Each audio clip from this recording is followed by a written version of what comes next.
नमस्कार। तिब्बत टीवी के हिंदी प्रसारण में आपका स्वागत है। तिब्बत टीवी के हिंदी साप्ताहिक समाचार में हम दर्शकों को परम पावन दलाई लामा, वर्तमान तिब्बत की परिस्थिति और निर्वासन में तिब्बत तथा तिब्बत मुक्ति साधना के संदर्भ में वैश्विक कार्यक्रमों की जानकारी उपलब्ध कराते हैं।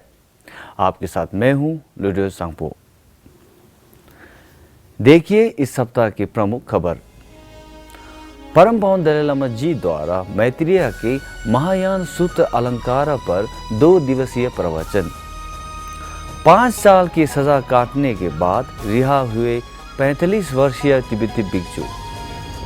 परम पावन दलाई लामा जी और केंद्रीय तिब्बती प्रशासन ने प्रमुख तिब्बत समर्थकों के निधन पर शोक व्यक्त। चौथे जिनेवा फोरम में उठाया गया तिब्बत के 11वें पंचेन लामा का मुद्दा। COP26 टीम तिब्बत ने ग्लासगो में वैश्विक जलवायु प्रणाली में तिब्बत की भूमिका पर चर्चा। त्सिरिंग जम्बा को उनके सेवानिवृत्ति दिवस पर नाइटहुड पुरस्कृत। अब सुनिए समाचार विस्तार से।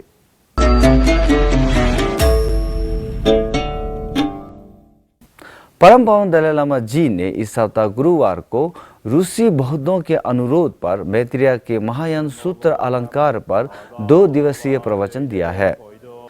शिक्षण से पहले परम पावन जी ने बौद्ध धर्म के अध्ययन के संदर्भ में तिब्बत के मंगोलाई लोगों के साथ ऐतिहासिक संबंधों के बारे में कहा कि तिब्बत के मठवासी संस्थानों में, विशेष रूप से गोमांग मठ में जहां एक बड़े मंगोलाई भिक्षुओं ने अध्ययन किया था, साथ ही कई प्रसिद्ध मंगोलाई भिक्षु विद्वानों का उल्लेख किया है। फ्री तिब्बत के अनुसार चीनी अधिकारियों ने 5 साल की सजा काटने के बाद अगस्त 2021 में अम्दो नाबा के थंगकोर सोक्सांग मठ के एक भिक्षु गेंडुन ठाकपा को रिहा किया है।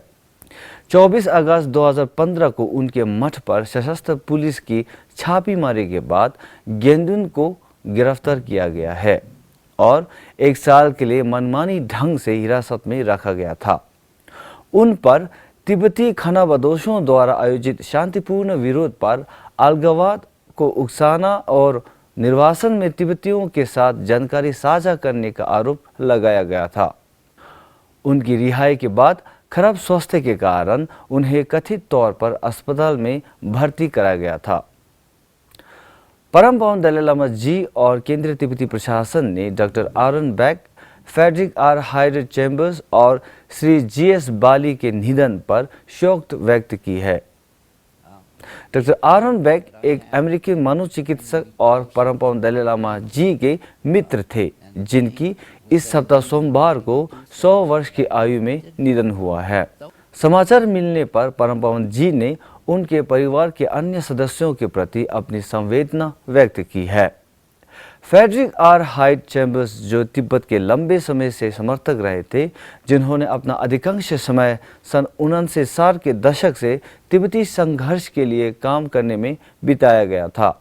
इस सप्ताह रविवार को 77 वर्ष की आयु में उनका लंदन के सेंट थॉमस हॉस्पिटल में निधन हुआ है। एक और दुखद समाचार यह है कि हिमाचल प्रदेश में कांग्रेस के वरिष्ठ नेता और राज्य में तिब्बती समुदाय के कट्टर समर्थक श्री GS बाली का पिछले सप्ताह शुक्रवार को 67 वर्ष की आयु में निधन हुआ है। केंद्रीय तिब्बती प्रशासन के सिजों पेम्बा त्सिरिंग ने कहा कि चीनी सरकार द्वारा 11वें पंचेन लामा का अपहरण का असली कारण यह सुनिश्चित करना है कि इस सप्ताह सोमवार को संपन्न चौथे जिनेवा फोरम में अगले दलाई लामा का चयन करें। सम्मेलन के पहले दिन में पेंचेन लामा पर तिब्बत स्टोलन चाइल्ड 11 पेंचेन लामा गेंडुन की निमा शीर्षक से एक विशेष पैनल चर्चा का आयोजित किया गया था। 2 दिवसीय जिनेवा फोरम 2021 का आयोजन तिब्बत ब्यूरो जिनेवा और CTA के सूचना और अंतर्राष्ट्रीय संबंध विभाग द्वारा संयुक्त रूप से चीन में मानव अधिकारों और धार्मिक स्वतंत्रता पर ध्यान केंद्रित करने वाले संगठनों और विशेषज्ञों का एक नेटवर्क बनाने और चीन के मानव अधिकार रिकॉर्ड में सुधार के लिए समन्वित प्रयासों को विकसित करने के उद्देश्य से किया गया है। इसके बाद श्री जोंग ने इस सप्ताह बुधवार को जिनेवा स्थित संयुक्त राष्ट्र मानव अधिकार उच्चायुक्त कार्यालय के वरिष्ठ अधिकारियों से मुलाकात की है। उन्होंने जिनेवा में संयुक्त राष्ट्र और अंतर्राष्ट्रीय संगठनों के अमेरिकी मिशन में Benjamin W Mouling Charles DFS से भी मुलाकात की है। तिब्बती पर्यावरणविदों का एक दल चल रहे COP26 में तिब्बत का प्रतिनिधित्व करने के लिए ग्लासगो में है। COP26 टीम तिब्बत ने प्रमुख हस्तियों और अन्य प्रतिनिधियों को तिब्बत के लिए कार्रवाई करने के लिए 5 सूत्रीय कॉल पत्र सौंपे हैं। परम पावन दलाई लामा जी ने संयुक्त राष्ट्र का सबसे बड़ा जलवायु परिवर्तन शिखर सम्मेलन COP26 के अवसर पर तिब्बत की परिस्थिति के संरक्षण पर अधिक ध्यान देने पर जोर दिया गया है, जो इस सप्ताह रविवार को स्कॉटलैंड में शुरू हुआ है। Time never stands still. So we also is a part of that nature.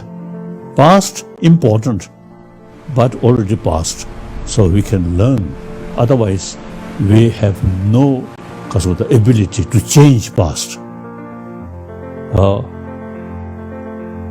But future still in our hand.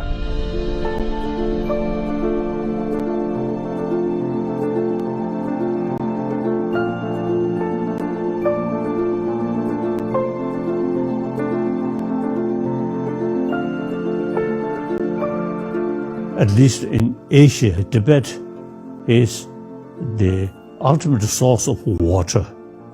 All major river from Pakistan, Sindh River, then India, of course, the Ganges River, and Brahmaputra, and China, Yellow River, and when this area, Mekong River.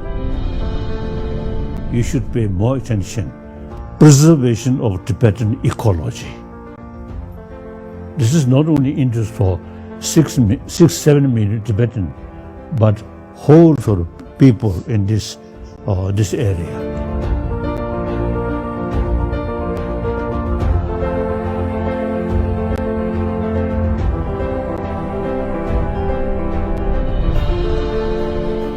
Our life, 100 years, general average.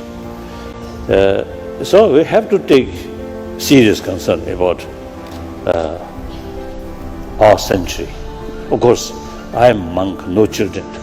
But those people who have children and grandchildren, you have to take seriously about their future. Therefore, it is our responsibility. Like, you see, taking care about our own home, our own room. Even though with the help of technology, we can go, of course, moon, now much easier. We can go Mars and some other sort of planet. But it is almost certain, impossible to settle there. So this planet is the only home.